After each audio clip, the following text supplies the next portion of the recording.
इस वीडियो में हम क्लास 10 साइंस का chapter number 3 metals and non metals के इंडेक्स क्वेश्चन करेंगे।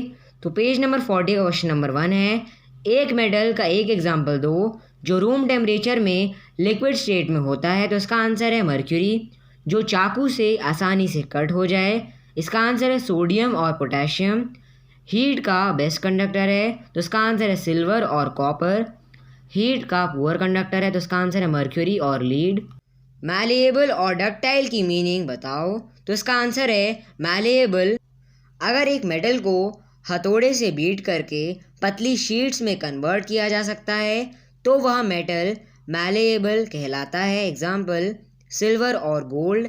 डक्टाइल मतलब अगर एक मेटल को पतले वायर्स में बनाया जा सकता है तो उसे डक्टाइल कहते हैं। Example copper, aluminium. अब पेज नंबर 46 का क्वेश्चन नंबर 1 देखते हैं।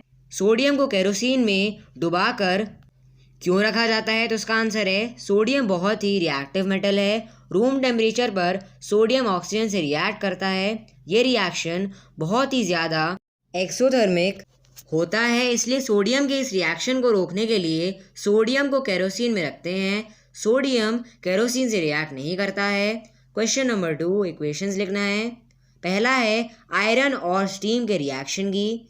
आयरन मतलब Fe, स्टीम H2O के साथ तभी रिएक्ट करता है, यानी Fe H2O के साथ तभी रिएक्ट करता है जब आयरन को हीट किया जाए और मेटल वाटर के साथ रिएक्ट करके ऑक्साइड या हाइड्रो ऑक्साइड बनाते हैं और हाइड्रोजन बनाते हैं। Fe plus H2O arrow Fe3O4 plus H2 equation बनाएगा, फिर उसे बैलेंस करेंगे।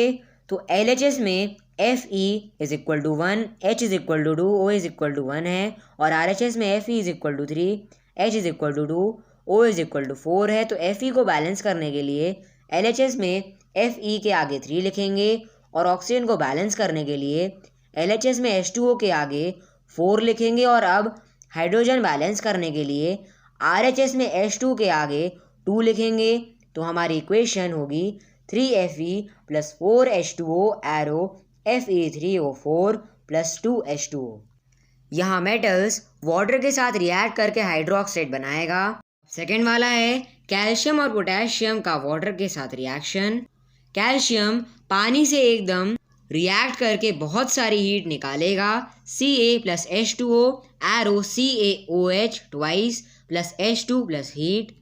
LHS में हाइड्रोजन इज इक्वल टू 2 है और RHS में 2 प्लस 2 इज इक्वल टू 4 है। तो हाइड्रोजन बैलेंस करने के लिए LHS में H2O के आगे 2 लिखेंगे तो oxygen is equal to 2 LHS में और oxygen is equal to 2 RHS में हो जाएगा।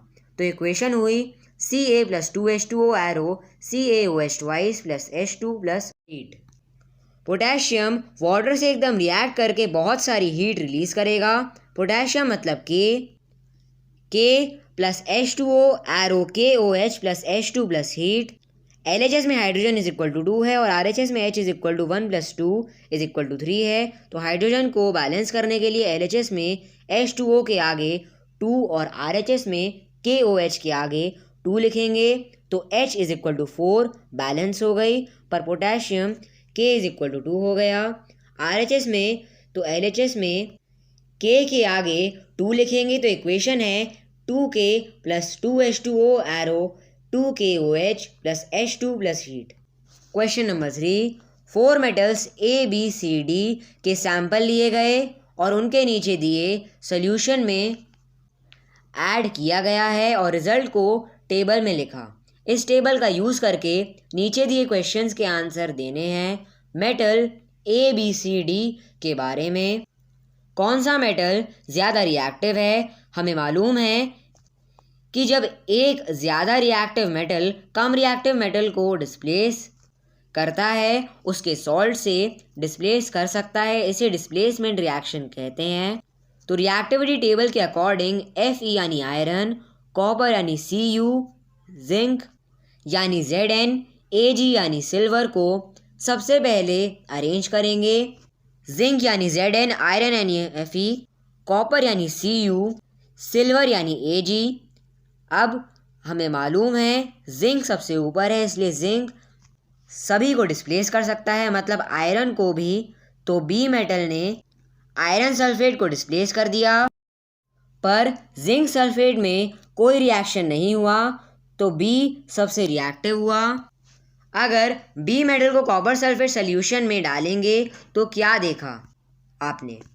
पहले क्वेश्चन में हमें पता चल गया है बी सबसे रिएक्टिव मेटल है, तो जब इसको कॉपर सल्फेट में डालेंगे तो यह कॉपर को डिस्प्लेस कर देगा, क्योंकि बी आयरन को डिस्प्लेस कर सकता है, तो कॉपर तो आयरन से लेस रिएक्टिव, तो कॉपर को भी डिस्प्लेस कर देगा और कॉपर सल्फेट का ब्लू कलर फेड यानी कम हो जाएगा और बी के ऊपर कॉपर की रेड ब्राउन कलर की कोटिंग हो जाएगी।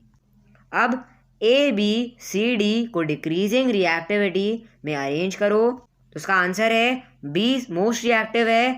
पहले ही चेक कर लिया, अब ए को चेक करते हैं टेबल से।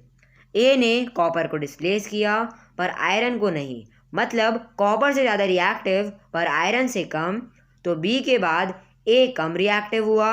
अब सी डी को चेक करते हैं। सी ने सिल्वर को डिस्प्लेस किया पर डी ने तो किसी को भी डिस्प्लेस नहीं किया, मतलब सी ज़्यादा रिएक्टिव है और डी कम रिएक्टिव है, तो डिक्रीजिंग ऑर्डर में बी ए सी डी इस तरह से अरेंज होगा। अब क्वेश्चन नंबर 4 देख लेते हैं। जब रिएक्टिव मेटल में डाइल्यूट हाइड्रोक्लोरिक एसिड ऐड करते हैं तो कौन सी गैस बनती है? केमिकल रिएक्शन लिखना है जब आयरन H2SO4 से रिएक्ट करता है, तो इसका आंसर है हाइड्रोजन गैस बनती है जब रिएक्टिव मेटल को डाइल्यूट हाइड्रोक्लोरिक एसिड में ऐड करते हैं। जब आयरन को H2SO4 से रिएक्ट करते हैं यानी कराते हैं तो आयरन सल्फेट FeSO4 बनता है और हाइड्रोजन गैस बनती है Fe ब्रैकेट में S प्लस H2SO4 ब्रैकेट में AQ arrow FeSO4 plus H2। Fe solid है और H2SO4 एक्वस है। क्वेश्चन नंबर 5, जब जिंक को आयरन सल्फेट के सोल्यूशन में ऐड करेंगे तो क्या ऑब्जर्व करोगे? उसका केमिकल रिएक्शन लिखना है, तो इसका आंसर है जिंक आयरन से ज़्यादा रिएक्टिव है। अगर जिंक को आयरन सल्फेट यानी FeSO4 में ऐड करेंगे तो जिंक आयरन को डिस्प्लेस कर देगी FeSO4 से और जिंक सल्फेट का कलरलेस सोल्यूशन बनेगा Zn plus FeSO4 arrow ZnSO4 plus Fe। अब पेज नंबर 49 का क्वेश्चन नंबर 1 देखते हैं। सोडियम, ऑक्सीजन और मैग्नीशियम का इलेक्ट्रोडॉट स्ट्रक्चर्स लिखना है, तो इसका आंसर हुआ एलिमेंट के चारों तरफ उसके वैलेंस इलेक्ट्रॉन को डॉट्स की तरह रिप्रेजेंट करना है। इलेक्ट्रॉन डॉट स्ट्रक्चर कहलाता है। ए सोडियम यानी Na, सोडियम का एटॉमिक नंबर है 11, तो इलेक्ट्रॉनिक कन्फिग्रेशन हुआ 281, तो वैलेंस इलेक्ट्रॉन है 1। इलेक्ट्रॉन डॉट रिप्रेजेंटेशन होगा Na के ऊपर एक डॉट। अब ऑक्सीजन यानी O का एटॉमिक नंबर 8 है, तो इलेक्ट्रॉनिक कन्फिग्रेशन 2 6, तो वैलेंस इलेक्ट्रॉन्स हैं 6 इज इक्वल टू O के ऊपर 6 डॉट हैं। अब C वाला है, मैग्नीशियम का एटॉमिक नंबर 12 है, तो इलेक्ट्रॉनिक कन्फिग्रेशन 2 8 2, वैलेंस इलेक्ट्रॉन है 2 इज इक्वल टू Mg के ऊपर 2 डॉट होंगे। इलेक्ट्रॉन्स के ट्रांसफ़र के द्वारा Na2O और MgO का फॉर्मेशन बताओ। Na2O में सोडियम के 2 एटम्स हैं और ऑक्सीजन का 1। Na के वैलेंस हैं 1 और ऑक्सीजन यानी O के 6, तो ऑक्सीजन यानी O को 2E की ज़रूरत स्टेबल होने के लिए चाहिए होगा, तो O के पास दोनों सोडियम यानी Na अपना 1 इलेक्ट्रॉन कंबाइन करेगा और Na2O कंपाउंड बनाएगा। Mg का 1 एटम है और ऑक्सीजन का 1 एटम है। Mg के पास 2 वैलेंस इलेक्ट्रॉन्स है और ऑक्सीजन यानी O के पास 6, तो Mg के 2 इलेक्ट्रॉन्स ऑक्सीजन के साथ कंबाइन होके स्टेबल कंपाउंड बनाएंगे। इन कंपाउंड्स में कौन से आयंस प्रेजेंट हैं? मेटल जो इलेक्ट्रॉन लूज करता है वो पॉजिटिवली चार्ज कैट आयंस बनाता है और जो मेटल इलेक्ट्रॉन गेन करता है वह नेगेटिवली चार्ज आयंस यानी एन आयंस बनाता है। तो Na2O में Na और O2 आयंस हैं और MgO में Mg2 और O2 माइनस आयंस हैं। क्वेश्चन नंबर 2, आयोनिक कंपाउंड्स का हाई मेल्टिंग पॉइंट क्यों होता है? तो इसका आंसर है आयोनिक कंपाउंड्स में बहुत ज़्यादा इलेक्ट्रोस्टैटिक अट्रैक्शन फोर्स होता है, इसलिए इस फोर्स को तोड़ने के लिए और आयोनिक कंपाउंड को मेल्ट करने के लिए बहुत एनर्जी की ज़रूरत होती है, इसलिए आयोनिक कंपाउंड्स का हाई मेल्टिंग पॉइंट होता है। पेज 53 के इंडेक्स क्वेश्चन देखते हैं। क्वेश्चन नंबर 1 है, टर्म्स को डिफाइन करना है, मिनरल, ओर और गैंग। तो इसका आंसर है mineral.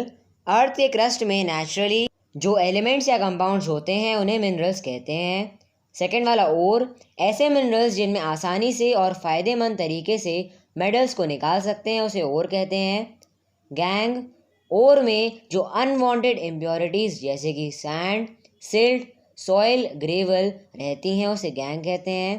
Question number 2, free state में मिलने वाले दो मेटल्स का नाम बताना है। तो इसका आंसर है रिएक्टिविटी सीरीज़ के बॉटम में लिखे मेटल्स फ्री स्टेट में मिलते हैं, जैसे गोल्ड, सिल्वर और प्लैटिनम। क्वेश्चन नंबर 3, ऑक्साइड से मेटल मिलने के लिए कौन सा केमिकल प्रोसेस यूज़ होता है? तो इसका आंसर है रिडक्शन प्रोसेस यूज़ होता है। मेटल ऑक्साइड्स को रिड्यूसिंग एजेंट के द्वारा जैसे कि कार्बन या हाईली रिएक्टिव मेटल का यूज़ करके उसके ऑक्साइड से मेटल एक्सट्रैक्ट करते हैं, जैसे कि जिंक ऑक्साइड को कार्बन के साथ हीट करके मेटेलिक जिंक में रिड्यूस करते हैं, ZnO प्लस सी, एरो Zn+CO, Zn सॉलिड है। अब पेज नंबर 55 के इंडेक्स क्वेश्चन देख लेते हैं। क्वेश्चन नंबर 1 है, जिंक, मैग्नीशियम, कॉपर के मेटेलिक ऑक्साइड को नीचे दिए मेटल्स के साथ हीट करेंगे तो किन केसेस में डिस्प्लेसमेंट रिएक्शन होगा? तो इसका आंसर है ज़्यादा रिएक्टिव मेटल कम रिएक्टिव मेटल को रिप्लेस कर देगा। जिंक, मैग्नीशियम, कॉपर में मैग्नीशियम ज़्यादा रिएक्टिव है, जिंक कम रिएक्टिव है और कॉपर सबसे कम रिएक्टिव है। तो जिंक ऑक्साइड का जिंक से कोई रिएक्शन नहीं होगा। मैग्नीशियम जिंक को जिंक ऑक्साइड से डिस्प्लेस कर देगा। कॉपर से कोई रिएक्शन नहीं होगा। मैग्नीशियम ऑक्साइड का जिंक से कोई रिएक्शन नहीं होगा। मैग्नीशियम कॉपर से भी कोई रिएक्शन नहीं होगा। कॉपर ऑक्साइड को जिंक से रिएक्ट कराने से कॉपर डिस्प्लेस हो जाएगा और मैग्नीशियम से रिएक्ट करने पर भी कॉपर डिस्प्लेस हो जाएगा और कॉपर से रिएक्ट करने पर कोई रिएक्शन नहीं होगा। अब क्वेश्चन नंबर 2 देखते हैं, कौन सा मेटल कोरोड नहीं होगा? तो इसका आंसर है सबसे कम रिएक्टिव, जल्दी कोरोड नहीं होता है, जैसे कि गोल्ड। अब क्वेश्चन नंबर 3 देखते हैं, अलॉयज क्या हैं? इसका आंसर है अलॉयज दो या दो से ज़्यादा एलिमेंट्स का होमोजीनियस मिक्सचर होता है। ये एलिमेंट्स दोनों मेटल्स हो सकते हैं या एक मेटल और एक नॉन मेटल हो सकते हैं, जैसे कि स्टील, आयरन और कार्बन का अलॉय है।